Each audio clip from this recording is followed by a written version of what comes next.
कहा जाता है कि इस दुनिया में कुछ भी करने से पहले सोचना चाहिए। आज मैं आपको कहानी सुनाऊंगा, उस कहानी का नाम ही है कुछ भी करने से पहले सोचें। एक गांव में श्याम सिंह व रामा नामक एक पति पत्नी रहा करते थे। उनके एक पुत्र था। पुत्र की आयु अभी केवल 3 वर्ष ही थी। उसका नाम शिबू था। उस पुत्र का नाम शिबू था और वह सिर्फ और सिर्फ 3 साल का भी हुआ था। पुत्र के जन्म के पहले से उन्होंने घर में एक नेबला पाल रखा था। श्याम सिंह और रामा नाम जो है वो दोनों पति पत्नी ने मिलकर एक नेबला को पाल रखा था।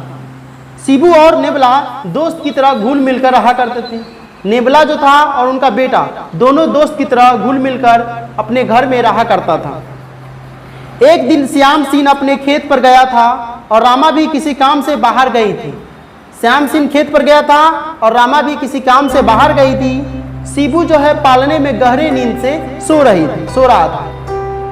नेबला पालने के पास बैठकर उनकी रखवाली कर रहा था और नेबला जो है शिबू की रखवाली उनके पास में बैठ करके पालने के पास में बैठ करके रखवाली कर रहा था।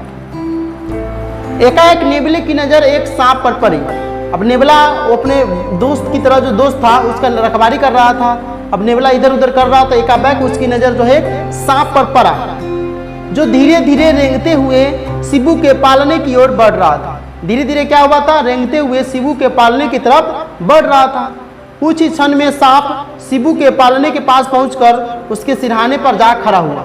और सांप क्या हुआ? शिबू के पालने के पास आया और उसके सिरहाने की तरफ जो जाकर के खड़ा हो गया।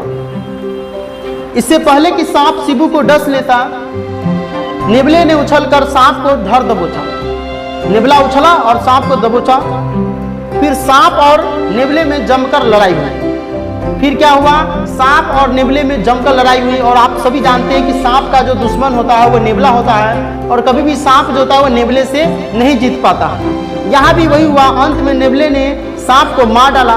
फिर वह घर के बाहर जाकर बैठ गया ताकि जैसे ही मालकिन आए तो वह उसे बताए कि क्या अनर्थ होने वाला है। अब देखिए यहाँ पर गलती जो है नेबले के भी है। नेबला एक्साइटमेंट यहाँ पर ज्यादा हो गया।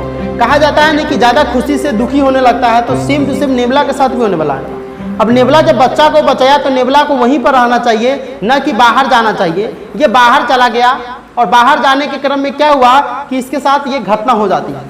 अब क्या हुआ? वो बाहर जाकर बैठ गया कि मालकिन आएगा तो मुझे देखेगा। उसने बताया जाकर के होने वाला अनर्थ। कुछ देर बाद नेबले ने रामा को घर की ओर आते देखा। अब नेबला देख रहा है कि रामा जो है घर की ओर आ रहा है। रामा ने नेबले के मुंह और पंजे पर खून लगा देखा। रामा क्या देखा कि नेबला के मुंह पर जो है खून लगा हुआ। अब उसे शक हो गया कि मैं अपने बेटे को इसके भरोसे छोड़कर गई थी, हो ना हो कि नेबला जो हमारे बेटे को मारकर खा गया है और इसीलिए ये बाहर बैठा हुआ है। उसे शक हुआ कि नेबले ने उसके बेटे को मार डाला। गुस्से में आकर उसने बरामदे में पड़ा, डंडा उठाया। यहाँ पर एक डंडा था, डंडा उठाया और नेबले को मारने लगा।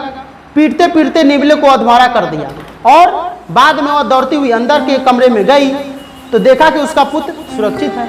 नेबला को मारा और दौड़ते अंदर की तरफ गई रूम में। देखी तो उसका पुत्र सुरक्षित और खेल रहा था।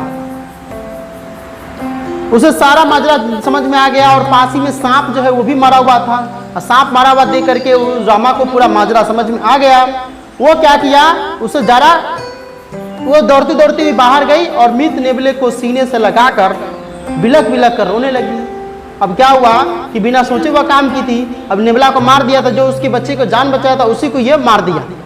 ये गलतफहमी होता है। ये गलतफहमी हम सभी के बीच में होते हैं। तो ये गलतफहमी को पालने से पहले उसके बाद 10 बार सोचिए कि क्या ऐसा हो सकता है। अब वो कहने लगा कि क्या मैं अपने बच्चे के दोस्त को मार डाला, जो बच्चे की रखवाली किया था उसी को मैं मार दिया, मगर अब पछताने से क्या होगा? अब तो नेबला वापस नहीं आएगा। तो यही कहा जाता है कि बिना सोचे समझे जो भी कोई कार्य करेंगे तो उसके बाद आपको पछताने के सिवा कुछ नहीं मिलेगा। तो आशा करता हूं कि आज का जो कहानी था कि कुछ भी करने से पहले सोचे, ये कहानी आपको बहुत ही अच्छा लगा होगा।